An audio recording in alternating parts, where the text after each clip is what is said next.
Occasion ఏదైనా location ఎక్కడైనా తెలుగువారి వేడుక అంటే ఆలివ్ మిఠాయి ఉండాల్సిందే. అమరావతి అప్పులపైన కేంద్ర ప్రభుత్వం ఒక క్లారిటీ ఇచ్చింది. దాని సారాంశం ఏంటంటే అమరావతి అప్పులు ఆంధ్రప్రదేశ్ అప్పుల కోటాలోకి రావని తేల్చి చెప్పింది.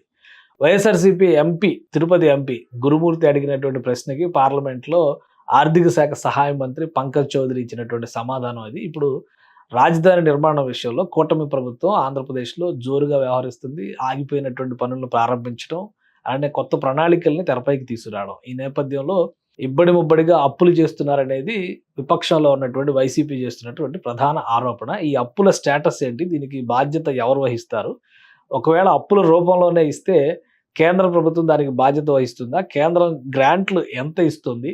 ఈ అప్పులు కట్టేటువంటి బాధ్యత రాష్ట్ర ప్రభుత్వానికి ఉందా లేదా? ఈ అంశాల సారాంశంగానే ఈ ప్రశ్నావళిని పార్లమెంటు ముందర ఉంచారు గురుమూర్తి. దానికి సమాధానంగా కేంద్రం ఇచ్చినటువంటి క్లారిటీ ఏంటంటే, ఈ అప్పులన్నీ కూడా వేరుగా చూడాలి. అమరావతి అప్పులకి సంబంధించి అవి అప్పుల గ్రాంట్ల అనేది భవిష్యత్తు నిర్ణయిస్తుంది. ఎందుకంటే కేంద్ర ప్రభుత్వం 2,500 కోట్ల రూపాయల గ్రాంట్ను మంజూరు చేసిందనే విషయాన్ని కూడా ఈ సమాధానంలో లిఖితపూర్వకంగా క్లారిటీ ఇచ్చారు. దాంతోపాటు అమరావతి నిర్మాణం కోసం తీసుకునేటువంటి ఇతర అప్పుల బాధ్యత కేంద్ర ప్రభుత్వాన్ని, దాన్ని తిరిగి చెల్లించడం ఎలా అనేటువంటి అంశం పైన చెల్లింపు ప్రక్రియ మొదలయ్యేటప్పుడు ఆలోచన చేసేటువంటి అవకాశం ఉంటుంది. కానీ ఇక్కడ ఒక పెద్ద వెసులుబాటు ఏంటంటే, ఏ రాష్ట్రానికైనా కానీ అప్పు చేసుకోవాలంటే ఎఫ్ఆర్బిఎం లిమిట్స్ దాటకుండా అప్పు చేయాల్సినటువంటి పరిస్థితి ఉంటుంది. ఆ రాష్ట్ర అవసరాలను దృష్టిలో పెట్టుకొని ఆర్బీఐ ఎఫ్ఆర్బిఎం లిమిట్స్ని డిసైడ్ చేస్తుంది. ఆ లిమిట్స్ ఒకవేళ అప్పుల మోతాదు కనుక ఆ లిమిట్స్ దాటితే అత్యవసర సమయంలో అప్పులు తీసుకోవడానికి కూడా అవకాశం ఉంది. ఇక ఓవర్ డ్రాఫ్ట్ల మీద ఆధారపడాల్సినటువంటి పరిస్థితి వస్తుంది.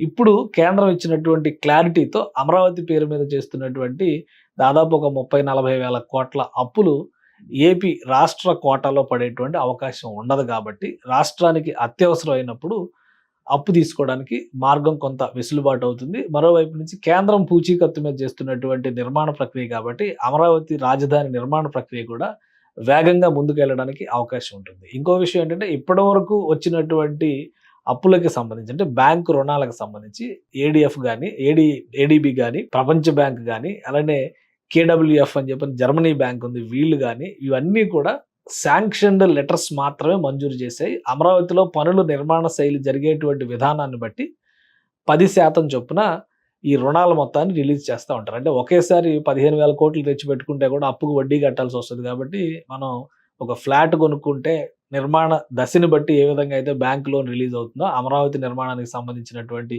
లోన్లు కూడా అదే తరహాలో రిలీజ్ అవుతాయి. మొత్తం మీద అప్పులతో పబ్బం గడిపేస్తున్నారు అనేటువంటి విమర్శ నుంచి, అపవాదు నుంచి ఆంధ్రప్రదేశ్ ప్రభుత్వం తప్పించుకోగలిగిందని చెప్పొచ్చు. కేంద్రం ఇచ్చినటువంటి క్లారిటీతో అమరావతిలో నిర్మాణాలు చేసేటువంటి సంస్థలకు కూడా ఒక భారీ భరోసా వచ్చినట్టుగా కూడా మనం భావించవచ్చు. 2-3 ఏళ్లలో అమరావతి కళని సాకారం చేస్తాం, మొదటి దశని పూర్తి చేస్తామని రాష్ట్ర ప్రభుత్వం చెబుతుంది. కాబట్టి దానికి కూడా నిధుల కొరత ఉండదు అనేటువంటి విషయాన్ని అర్థం చేసుకోవచ్చు. ఇక అమరావతి మీద రోజు ఏడుపులు ఏడుస్తూనే ఉంటారు. ఆ ఏడుపుల గురించి పట్టించుకోవాల్సినటువంటి అవసరం లేదు.